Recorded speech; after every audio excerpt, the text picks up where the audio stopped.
ओम शांति 22 मार्च 2025 प्रातः मुरली बाबा कहते मीठे बच्चे तुम भितरे निशा रहिबा दरकार कि आमर पारलौकिक पिता विश्वर सबुठारु बड़ आश्चर्य अर्थात स्वर्ग दुनिया तैयारी करुछंती जार आमे मालिक हेबाकु जाउछु। तुम भितरे निशा रहिबा दरकार कि आमर पारलौकिक पिता विश्वर सबुठारु बड़ आश्चर्य अर्थात स्वर्ग दुनिया तैयारी करुछंती जार आमे मालिक हेबाकु जाउछु। प्रश्न बाबांक संग द्वारा तुमको कौन कौन सब प्राप्ति हेउछि? बाबांक संग द्वारा तुमको कौन कौन सब प्राप्ति हेउछि? उत्तर बाबांक संग मिलिबा द्वारा आमे मुक्ति जीवन मुक्तिर अधिकारी होई जाउछु। बाबांकर संग आमको पारी करी देउछि। बाबा आमको निजर करी आस्तिक एवं त्रिकालदर्शी करी देउछंती। आमे रचयिता एवं रचनार आदि मध्य अंत को जानी जाउछु। गीत धीरज धर मनुआ। ओम शांति। एक कथा किए कहउछंती? पिला मानकु बाबा ही कहउछंती। सबु संतान मानकु कहिबाकु पडुछि कारण समस्ते दुखी एवं अधैर्य होई गलेनी। समस्ते बाबांकु मने पकाउछंती कि एठाकु आसी दुखरु लिबरेट अर्थात मुक्त करी सुखर रास्ता बताओ। एबे तो कौनसी मनुष्यंकर विशेष करी भारतवासींकर एकथा मने नाही जे आमे भारतवासी बहुत सुखी थिले। भारत प्राचीनरु प्राचीन वंडरफुल अर्थात आश्चर्यर स्थान थिला। वंडर ऑफ द वर्ल्ड अर्थात विश्वर आश्चर्य बोली कहंती ना। एठारे तो मायार राज्य रे 7टी आश्चर्यर गायन रहिछि। ताहा हेला स्थूल आश्चर्य। बाबा बुझाउछंती एहा मायार आश्चर्य जेउथिरे दुख रहिछि। राम बाबांकर आश्चर्य हेला स्वर्ग। ताहा ही विश्वर आश्चर्य अटे। भारत स्वर्ग थिला, हीरा फली थिला। सेठारे देवी देवता मानकर राज्य थिला। एकथा भारतवासी भूली जाइछंती। जदिउ देवता मानक आगरे मथा नुआउछंती, पूजा करुछंती, किंतु जहांकर पूजा करुछंती तांकर जीवन वृत्तांत को जानिबा दरकार ना। एकथा बेहद्र बाबा आसी बुझाउछंती। एठाकु तुमे पारलौकिक बाबांक पाखकु आसीछ, तेबे पारलौकिक बाबा ही हेउछंती स्वर्गर रचयिता। एही कार्य केही मनुष्य करि परिबे नाही। ब्रह्मा बाबांकु मध्य शिव बाबा कहंती, हे कृष्णंकर पुरुणा तमो प्रधान आत्मा, तुमे निजर जन्म को जानि नाह। जेतेबेले तुमे कृष्ण थिल सेतेबेले सतो प्रधान थिल। पुणी 84 जन्म नेई एबे तुमे तमो प्रधान होई जाइछ। तुमे भिन्न भिन्न नाम एवं रूप धारण करिछ। एबे तुमर नाम ब्रह्मा रखा जाइछि। जिए ब्रह्मा से ही विष्णु बा श्रीकृष्ण हेबे। कथा तो गोटिए, ब्रह्मा सु विष्णु, विष्णु सु ब्रह्मा। ब्रह्मा मुखवंशावली ब्राह्मण माने ही पुणी देवता हुअंती। पुणी सेही देवी देवता माने पुनर्बार शूद्र हुअंती। एबे तुमे ब्राह्मण होइछ। बाबा बसी तुम संतान मानकु बुझाउछंती। एहा हेला भगवान वाच। तुमे माने हेउछ विद्यार्थी। तेणु तुम मानकर केते खुशी रहिबा दरकार, किंतु एते खुशी रहु नाही। धनवान व्यक्ति निजर धनर निशारे बहुत खुशी रे रही थांती ना। एठारे तुमे माने भगवानकर संतान होइछ, तथापि भी एते खुशी रे रहु ना। किछि भी बुझु नाहंती कारण पत्थर बुद्धि अटंती ना। भाग्य रे नथिले ज्ञानर धारणा मध्य करि परिबे नाही। एबे तुमको बाबा मंदिर योग्य करुछंती, परंतु मायार संग मध्य किछि कम नहीं। गायन रहिछि जे सुसंग उद्धार करे, कुसंग बुड़ेई मारे। बाबांकर संग तुमको मुक्ति जीवन मुक्ति को नहीं जाउछि, किंतु रावणर कुसंग तुमको दुर्गति आड़ को नहीं जाउछि। 5 विकारर संग होई जाई थाय ना। भक्ति रे नाम कुहंती सत्संग, किंतु 84 जन्मर सीढ़ी रे तो तळकु तळकु खसी चाली थांती। सीढ़ी रे केही धक्का खाइले तो निश्चित तळकु खसिबे ना। तेबे समस्तंकर सद्गति दाता एकमात्र बाबा ही अटंती। केही भी हुअंतु ना काहींकी भगवान को ऊपरे अछंती बोली इशारा करिवे ना। ତେବେ ବାବାଙ୍କ ବ୍ୟତୀତ ପିଲାମାନଙ୍କୁ ତାଙ୍କର ପରିଚୟ କିଏ ଦେବ? ତେଣୁ ବାବା ହିଁ ପିଲାମାନଙ୍କୁ ନିଜର ପରିଚୟ ଦେଉଛନ୍ତି, ତାଙ୍କୁ ନିଜର କରି ସୃଷ୍ଟିର ଆଦି ମଧ୍ୟ ଅନ୍ତର ଜ୍ଞାନ ଦେଉଛନ୍ତି। ବାବା କହୁଛନ୍ତି, ମୁଁ ଆସି ତୁମକୁ ଆସ୍ତିକ ବି କରୁଛି, ତ୍ରିକାଳଦର୍ଶୀ ବି କରୁଛି। ଏହା ଏକ ଡ୍ରାମା ଅଟେ। ଏକଥା କେହି ସାଧୁ ସନ୍ଥ ଆଦି ମଧ୍ୟ ଜାଣିନାହାନ୍ତି। ସେସବୁ ହେଲା ସୀମିତ ସମୟର ଡ୍ରାମା। ଏହା ହେଲା ବେହଦର ଅବିନାଶୀ ଡ୍ରାମା। ଏହି ବେହଦର ଡ୍ରାମାରେ ଆମେ ସୁଖ ବି ବହୁତ ଦେଖୁଛୁ, ଦୁଃଖ ବି ବହୁତ ଦେଖୁଛୁ। ଏହି ଡ୍ରାମାରେ କୃଷ୍ଣ ଏବଂ ଖ୍ରୀଷ୍ଟିଆନଙ୍କର ମଧ୍ୟ କିପରି ହିସାବ କିତାବ ରହିଛି। ସେମାନେ ଭାରତକୁ ପରସ୍ପର ସହ ଲଢ଼େଇ ସୃଷ୍ଟି କରାଇ ରାଜତ୍ୱ ନେଇ ନେଲେ। ଏବେ ତୁମେ କାହା ସହିତ ଲଢ଼େଇ କରୁନାହଁ, ସେମାନେ ପରସ୍ପର ମଧ୍ୟରେ ଲଢ଼େଇ କରୁଛନ୍ତି। ରାଜତ୍ୱ ତୁମକୁ ମିଳିଯାଉଛି, ଏହା ମଧ୍ୟ ଡ୍ରାମାରେ ନିର୍ଦ୍ଧାର୍ଯ୍ୟ ରହିଛି। କିନ୍ତୁ ଏକଥା କେହି ବି ଜାଣିନାହାନ୍ତି। ଜ୍ଞାନଦାତା, ଜ୍ଞାନର ସାଗର କେବଳ ବାବା ହିଁ ଅଟନ୍ତି, ଯିଏକି ସମସ୍ତଙ୍କର ସଦ୍ଗତି କରିଥାନ୍ତି। ଭାରତରେ ଯେତେବେଳେ ଦେବୀ ଦେବତାମାନଙ୍କର ରାଜ୍ୟ ଥିଲା, ସେତେବେଳେ ସଦ୍ଗତି ଥିଲା। ବାକି ସବୁ ଆତ୍ମାମାନେ ମୁକ୍ତିଧାମରେ ଥିଲେ। ସୁନାର ଭାରତ ଥିଲା। ସେଠାରେ କେବଳ ତୁମେ ହିଁ ରାଜ୍ୟ କରୁଥିଲ। ସତ୍ୟଯୁଗରେ ସୂର୍ଯ୍ୟବଂଶୀ ରାଜ୍ୟ ଥିଲା। ଏବେ ତୁମେ ସତ୍ୟନାରାୟଣ କଥା ଶୁଣୁଛ। ଏହି କଥା ନରରୁ ନାରାୟଣ ହେବାର କଥା ଅଟେ। ଏହା ମଧ୍ୟ ବଡ଼ ବଡ଼ ଅକ୍ଷରରେ ଲେଖିଦିଅ। ସତ୍ୟ ଗୀତା ଜ୍ଞାନ ଦ୍ୱାରା ଭାରତ ସତ୍ୟଖଣ୍ଡ ୱର୍ଥ ପାଉଣ୍ଡ ଅର୍ଥାତ୍ ମୂଲ୍ୟବାନ ହୋଇଥାଏ। ବାବା ଆସି ଏବେ ସତ୍ୟ ଗୀତା ଶୁଣାଉଛନ୍ତି, ସହଜ ରାଜଯୋଗ ଶିଖାଉଛନ୍ତି। ତେଣୁ ଭାରତ ମୂଲ୍ୟବାନ ହୋଇଯାଉଛି। ବାବା ଜ୍ଞାନର ଯାଦୁ ଦ୍ୱାରା ତ ବହୁତ ବୁଝାଉଛନ୍ତି, କିନ୍ତୁ ପିଲାମାନେ ଦେହ ଅଭିମାନ କାରଣରୁ ଭୁଲି ଯାଉଛନ୍ତି। ତେବେ ଯେତେ ଦେହୀ ଅଭିମାନୀ ଅବସ୍ଥା ରହିବ, ସେତେ ଜ୍ଞାନର ଧାରଣା ମଧ୍ୟ ହେବ। ଦେହ ଅଭିମାନ କାରଣରୁ ଧାରଣା ହେଉନାହିଁ। ବାବା ବୁଝାଉଛନ୍ତି, ମୁଁ କ'ଣ କହୁଛି କି ମୁଁ ସର୍ବବ୍ୟାପୀ ଅଟେ? ମୋତେ ତ କହୁଛ ଯେ ତୁମେ ମାତା ପିତା। ତେବେ ଏହାର ଅର୍ଥ କ'ଣ? ତୁମରି କୃପାରୁ ସୁଖ ଅପାର। ଏବେ ତ ଦୁଃଖ ଅଛି।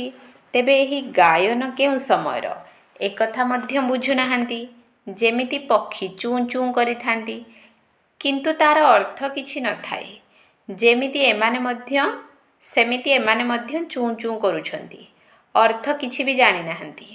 ବାବା ବସି ତୁମମାନଙ୍କୁ ବୁଝାଉଛନ୍ତି, ଏସବୁ ହେଲା ଅସତ୍ୟ କଥା। ଏଭଳି ଅସତ୍ୟ କିଏ କରାଇଲା?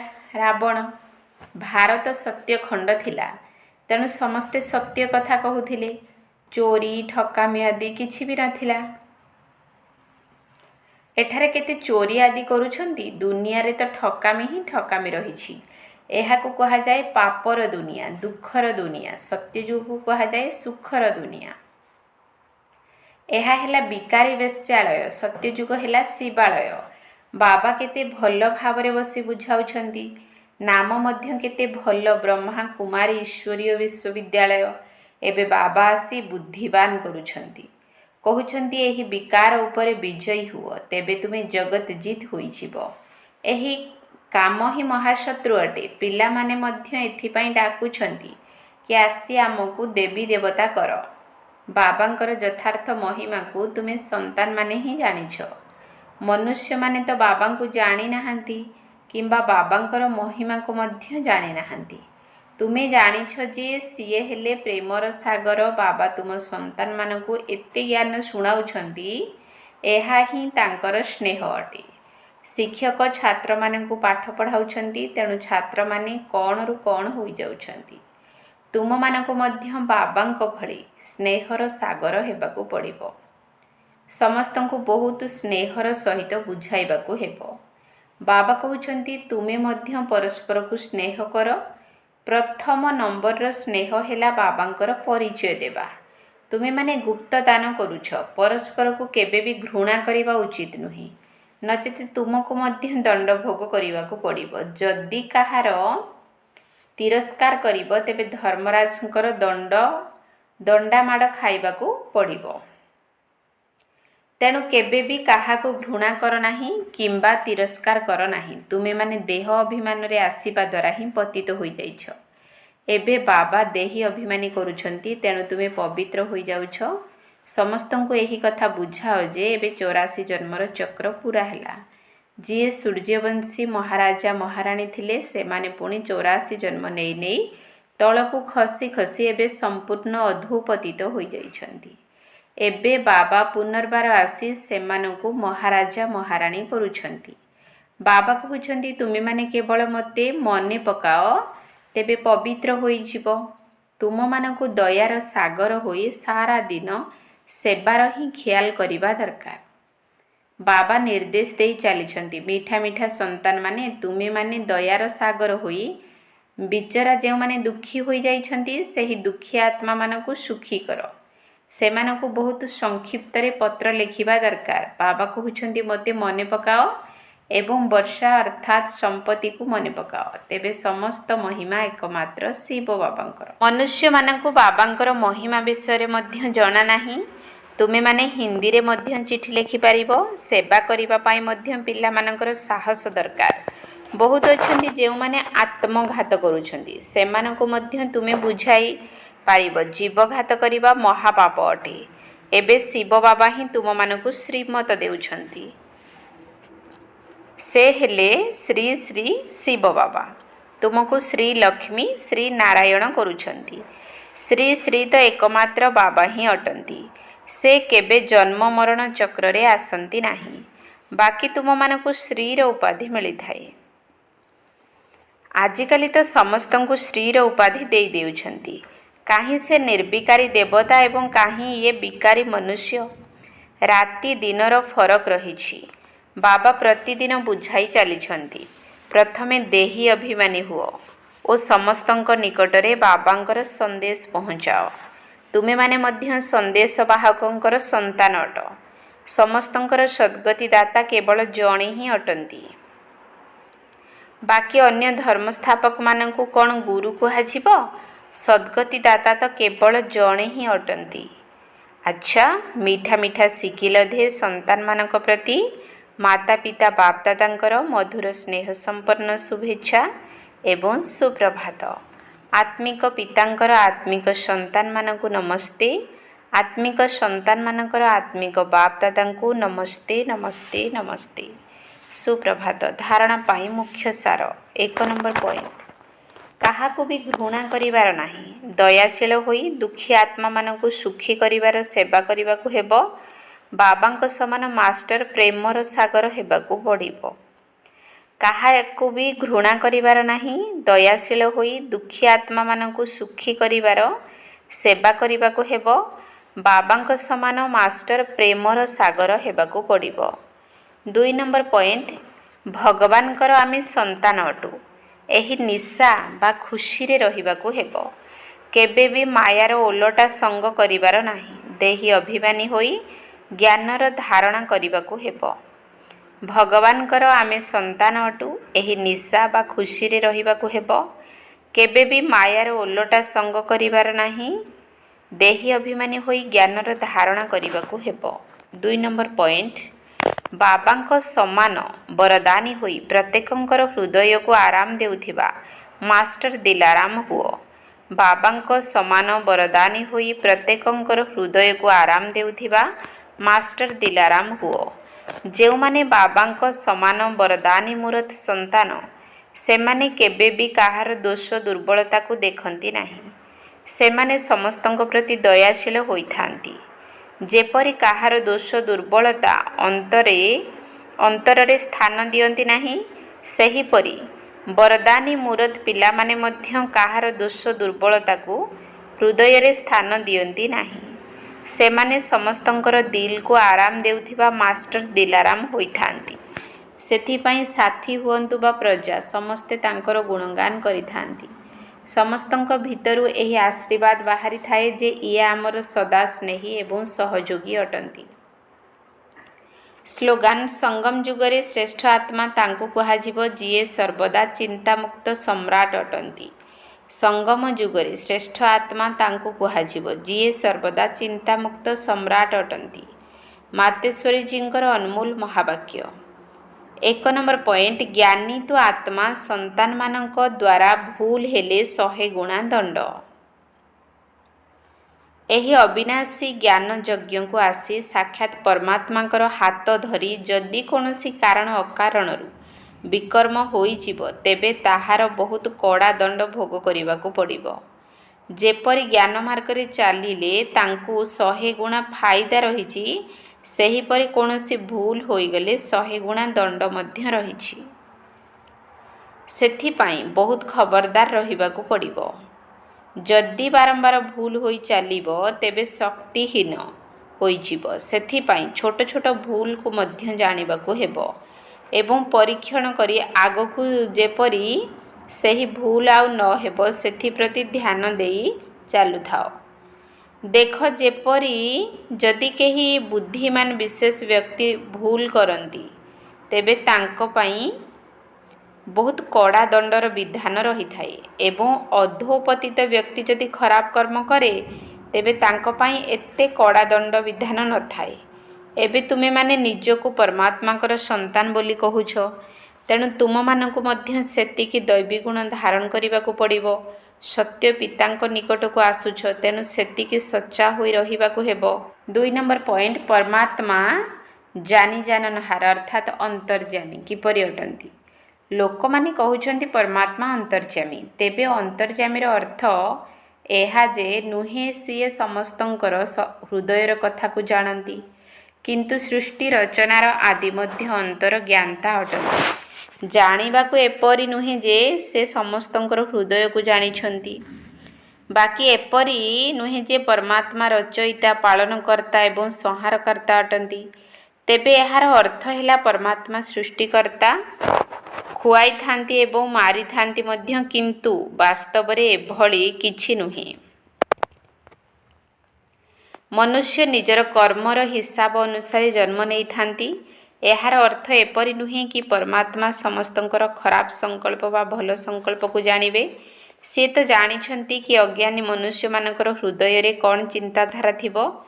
ତାଙ୍କ ଭିତରେ ସାରା ଦିନ କେବଳ ମାୟାବୀ ସଂକଳ୍ପ ଚାଲୁଥିବ ଏବଂ ଜ୍ଞାନୀମାନଙ୍କ ଭିତରେ ଶୁଦ୍ଧ ସଂକଳ୍ପ ଚାଲୁଥିବ। ବାକି ଜଣ ଜଣଙ୍କର ସଂକଳ୍ପକୁ ସେ କ'ଣ ଜାଣୁଥିବେ। ବାକି ପରମାତ୍ମା ଜାଣିଛନ୍ତି। ଏବେ ତ ସମସ୍ତଙ୍କର ଆତ୍ମା ଦୁର୍ଗତିକୁ ପ୍ରାପ୍ତ କରିଛି, ସେମାନଙ୍କର ସଦ୍ଗତି କିପରି ହେବ ଏସବୁର ଜ୍ଞାନ ଅନ୍ତର୍ଯ୍ୟାମୀକୁ ଜଣାଅଛି। ଏବେ ମନୁଷ୍ୟମାନଙ୍କର ଯେପରି କର୍ମ ଭ୍ରଷ୍ଟ ହୋଇଯାଇଛି, ସେମାନଙ୍କର କର୍ମକୁ ଶ୍ରେଷ୍ଠ କରାଇବା, ଶ୍ରେଷ୍ଠ ଶିକ୍ଷା ଦେବା ଏବଂ ସେମାନଙ୍କୁ କର୍ମ ବନ୍ଧନରୁ ମୁକ୍ତ କରିବା, ଏହି କଥା ବାବା ଜାଣିଛନ୍ତି। ପରମାତ୍ମା କହୁଛନ୍ତି, ମୁଁ ରଚୟିତା ଏବଂ ମୋର ରଚନାର ଆଦି ମଧ୍ୟ ଅନ୍ତର ଏହି ସମସ୍ତ ଜ୍ଞାନକୁ ମୁଁ ଜାଣିଛି। ସେହି ପରିଚୟ ତ ମୁଁ ତୁମ ସନ୍ତାନମାନଙ୍କୁ ଦେଉଛି। ଏବେ ତୁମ ସନ୍ତାନମାନଙ୍କୁ ନିରନ୍ତର ସେହି ବାବାଙ୍କର ସ୍ମୃତିରେ ରହିବାକୁ ହେବ। ତେବେ ଯାଇ ସବୁ ପାପରୁ ମୁକ୍ତ ହୋଇପାରିବ, ଅର୍ଥାତ୍ ଅମର ଲୋକକୁ ଯାଇପାରିବ। ତେବେ ଏହି କଥାକୁ ଜାଣିବାକୁ ହିଁ ଅନ୍ତର୍ଯ୍ୟାମୀ ବୋଲି କୁହାଯାଏ। ଅବ୍ୟକ୍ତ ଇସାରା, ସତ୍ୟତା ଏବଂ ସଭ୍ୟତା ରୂପୀ ସଂସ୍କୃତିକୁ ଆପଣାଅ। 22 ନମ୍ବର ପଏଣ୍ଟ, କେବେ ବି ସଭ୍ୟତାକୁ ଛାଡ଼ି ସତ୍ୟତାକୁ ସିଦ୍ଧ କର ନାହିଁ। ସଭ୍ୟତାର ଚିହ୍ନ ହେଲା ନିର୍ମାଣତା। ଏହି ନିର୍ମାଣତା ସହଜରେ ନିର୍ମାଣତାର କାର୍ଯ୍ୟ କରିଥାଏ।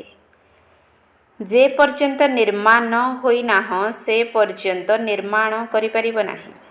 ଜ୍ଞାନର ଶକ୍ତି ହେଉଛି ଶାନ୍ତି ଏବଂ ପ୍ରେମ। ଅଜ୍ଞାନର ଶକ୍ତି କ୍ରୋଧକୁ ବହୁତ ଭଲ ରୂପରେ ସଂସ୍କାର କରିନେଇଛ ଏବଂ ବ୍ୟବହାରରେ ମଧ୍ୟ ଆଣୁଛ, ପୁଣି କ୍ଷମା ବି ମାଗି ନେଉଛ। ସେହିପରି ବର୍ତ୍ତମାନ ପ୍ରତ୍ୟେକ ଗୁଣକୁ ପ୍ରତି ଜ୍ଞାନର କଥାକୁ ସଂସ୍କାର ରୂପେ ଧାରଣ କର, ତେବେ ସଭ୍ୟତା ଆସି ଚାଲିବ। ଓମ୍ ଶାନ୍ତି।